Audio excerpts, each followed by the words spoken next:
3 weeks ago, the 49ers looked like the best team in the NFL, and now nobody knows what to think of them. They started the year off 5-0 with multiple blowout victories over respectable teams like the Rams and the Cowboys. However, the past 3 weeks, they have lost games to the Browns, the Vikings, and the Bengals, none of which are considered very good teams. They're not terrible teams, but just none of those three are elite teams as of right now. So that leads us to the question, who are the 49ers really? And I will start with the offense, of course. So you have to talk about Brock Purdy, their quarterback, Mr. Irrelevant, started off super strong in his career and has now hit his first bump.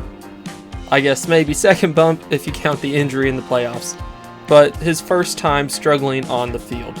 Brock Purdy started his career off with 10 straight regular season victories in which he started the games. And there was only one quarterback in NFL history who had a longer streak to start their career, and that is Ben Roethlisberger. And to make things even more confusing, Brock Purdy has been very good through the first 5 games of this year and had the best game of his career against the Cowboys in Week 5, where he had 4 touchdowns and 0 interceptions and just looked phenomenal.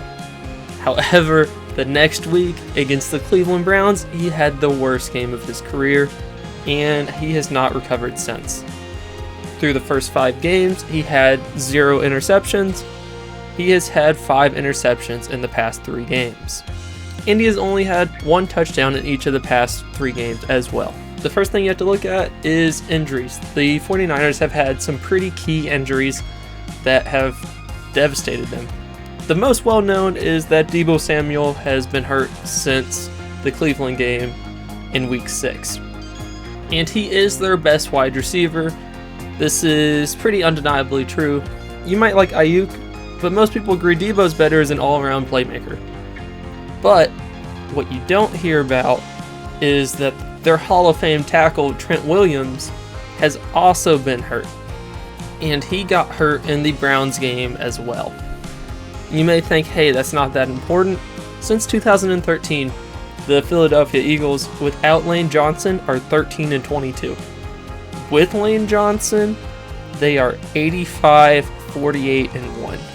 So just one Hall of Fame lineman can make a major difference, because you not only have to replace him, of course, but then you might have to send double teams to a guy you didn't have to in the past. So the guys you would be double teaming are no longer being double teamed.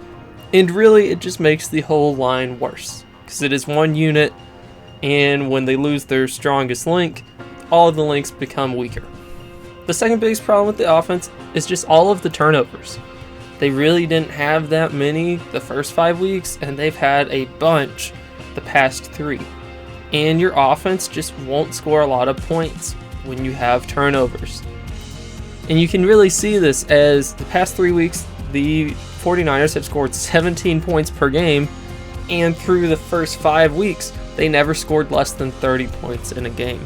And then the third thing, which is pretty connected to the turnovers, but it's Brock Purdy could be hurt still. So he got a concussion against the Vikings, and he came right back against the Bengals. So far this year, no quarterback in the NFL who got a concussion was able to return the following week. Everybody missed a week, except somehow Brock Purdy came back early. So there's a decent chance he wasn't actually ready to play, and his brain wasn't fully processing everything, and he just was like, I'm going to win, I'm going to go out there and play for my team, and he just ended up not being as good as he normally is. But now to the bigger problem with the 49ers, and that is what's going on with their defense. They don't have as many key injuries to worry about, although they, of course, have some, as any NFL team has in Week 8. But they don't have any key ones.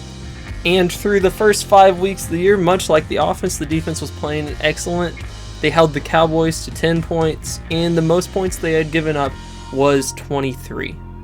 But through the past 3 weeks, the numbers don't look terrible. Like, they gave up 19 points to the Browns, and they gave up 22 points to the Vikings. However, you have to contextualize this some. The Browns have a terrible offense. They had their backup quarterback in. They don't have Nick Chubb. The offense is terrible. Their defense is good, but, that's not what we're looking at right now. So giving up 19 points to the Browns is not a good performance. Then against the Vikings, yes, they have Kirk Cousins, but that was really it. They didn't have Justin Jefferson, and watching the game, it looked a lot worse than just 22 points because it seemed like the Vikings could always do whatever they wanted. And the only times they were actually able to stop them is when the Vikings rookie wide receiver was out of the game for a little bit. And then this week against the Bengals, they gave up 31 points. So you see they actually play against a good offense with Joe Burrow and Jamar Chase, who are getting healthy and everything, and they give up 31 points.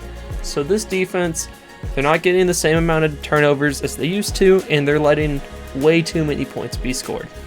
And there are several reasons why the defense is playing worse, but one of the major ones is just really simple, a lot of missed tackles.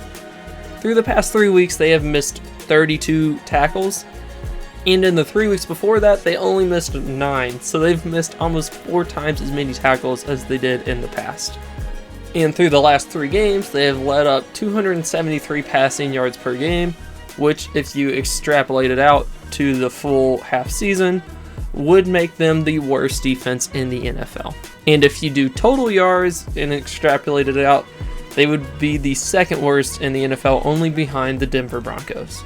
So how do you fix the defense? There's not a whole lot you can do. Yes, they have been looking around in the trade market, but there's not anyone that great that's available for trade. You pretty much need your playmakers to play like playmakers, and maybe the coach needs to simple it down a little bit. Now, of course, the fans being fans think they should fire the defensive coordinator. See this Twitter poll where out of about 4,000 votes, 80% voted to fire Steve Wilks in his first year as defensive coordinator. And no, he's not just some random defensive coordinator. He has been a head coach before and has been in the NFL for a long time. And then the third part of the game, to make it even worse, is their special teams have not been very good. Jake Moody, their new kicker, who they spent high draft capital on, just hasn't performed how they would hope, especially the past 3 weeks. So against the Browns, he missed 2 field goals, which if he made either one of them, they could have won the game since they lost by 2. And then he missed 1 field goal against the Vikings, which also changed the game.